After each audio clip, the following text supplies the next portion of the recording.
जय महाकाल दोस्तों, आप लोगों का स्वागत है हमारे यूट्यूब चैनल में।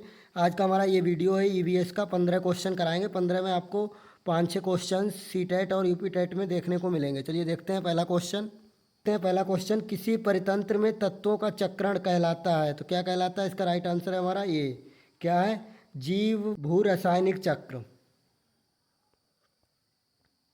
चलिए इसे विस्तार से समझते हैं। किसी परितंत्र में तत्वों का चक्रण जीव भू रासायनिक कहलाता है। इस क्रिया में जैविक तथा अजैविक तंत्र में चक्रण होता है। जैविक और अजैविक तंत्र में चक्रण होता है।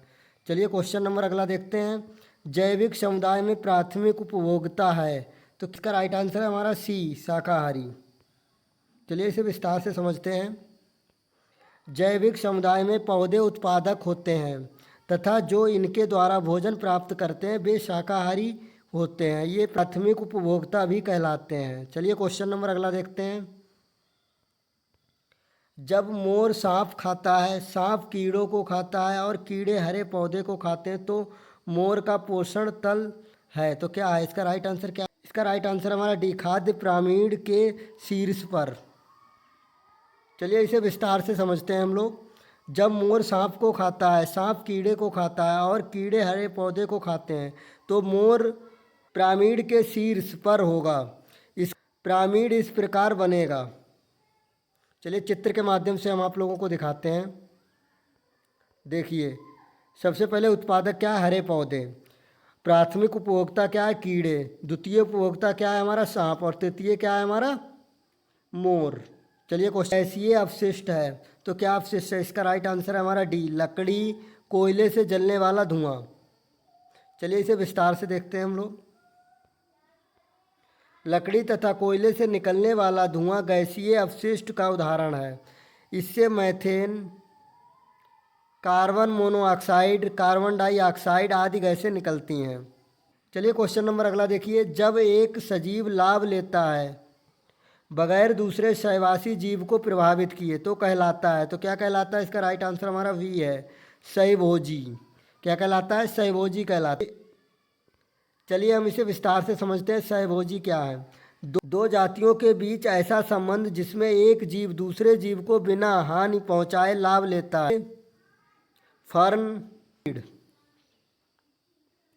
आर्किड आदि ये वृक्ष पर वृद्धि करते हैं परंतु उन्हें हानि नहीं पहुंचाते हैं। चलिए क्वेश्चन नंबर अगला देखिए। जो शाकाहारी जंतु भोजन के लिए हरे पौधों पर निर्भर हो रहते हैं तो ये क्या कहलाते हैं? इसका राइट आंसर हमारा ये, प्राथमिक चरण उपभोक्ता कहलाते हैं। चलिए इसे हम विस्तार से समझते हैं। ये सभी क्वेश्चंस देखिए आए हुए क्वेश्चंस हैं, दिख रहे हैं आपको, सभी आए हुए क्वेश्चंस हैं। शाकाहारी जंतु भोजन के लिए पेड़ पौधों पर निर्भर रहते हैं, वे प्राथमिक चरण के उपभोक्ता कहे जाते हैं। चलिए क्वेश्चन नंबर अगला देखिए। कौन सा वायुमंडलीय प्रदूषक अम्लीय वर्षा का मुख्य कारक है? तो इसका राइट आंसर हमारा ये, SO2। चलिए इसे विस्तार से समझते हैं। सल्फर डाइऑक्साइड, SO2 को क्या बोलते हैं? सल्फर डाइऑक्साइड अम्लीय वर्षा का मुख्य कारक है। यह वर्षा की बूंदों के साथ मिलकर उसे अम्लीय कर देती है। चलिए क्वेश्चन नंबर अगला देखिए।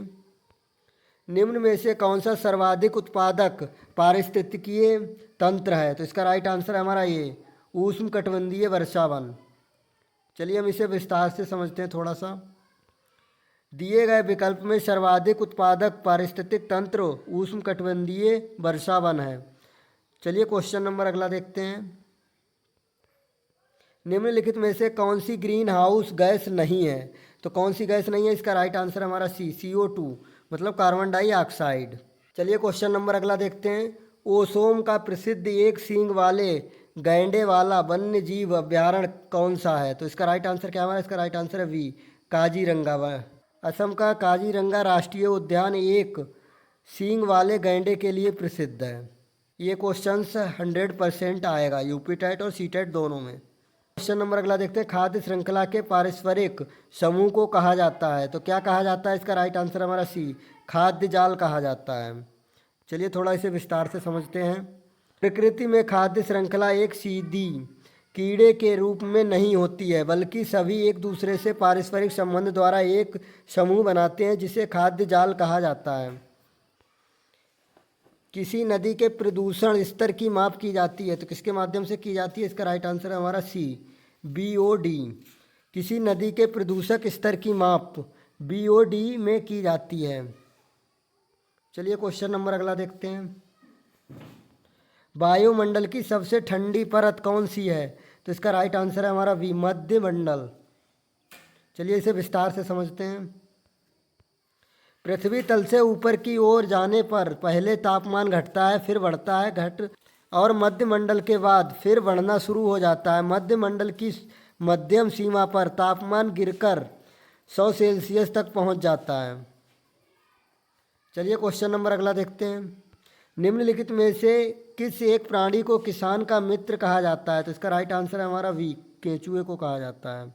ये देखिए सभी क्वेश्चंस आए हुए हैं यूपी टेट और सी टेट में। चलिए इसे विस्तार से समझते हैं। केंचुए को किसान का मित्र कहा जाता है क्योंकि यह मिट्टी को खोदकर उसे उपजाऊ बनाता है। चलिए क्वेश्चन नंबर लास्ट देखते हैं। पर्यावरण को बचाने के लिए चिपको आंदोलन से कौन सा राज्य जुड़ा हुआ है? तो इसका राइट आंसर है हमारा सी, उत्तराखंड। चलिए इसे विस्तार से समझते हैं। चिपको आंदोलन किसने शुरू किया था? ये शुरू किया था सुंदरलाल बहुगुणा ने। चंदी प्रसाद भट्ट नेतृत्व में पर्यावरण को बचाने के लिए चिपको आंदोलन की शुरुआत वर्ष 1973 में उत्तराखंड राज्य के चमोली जिले से शुरू हुई थी। आप सभी लोग बताइए 15 क्वेश्चन में आप लोगों के कितने क्वेश्चन सही हुए? कमेंट करें सभी लोग।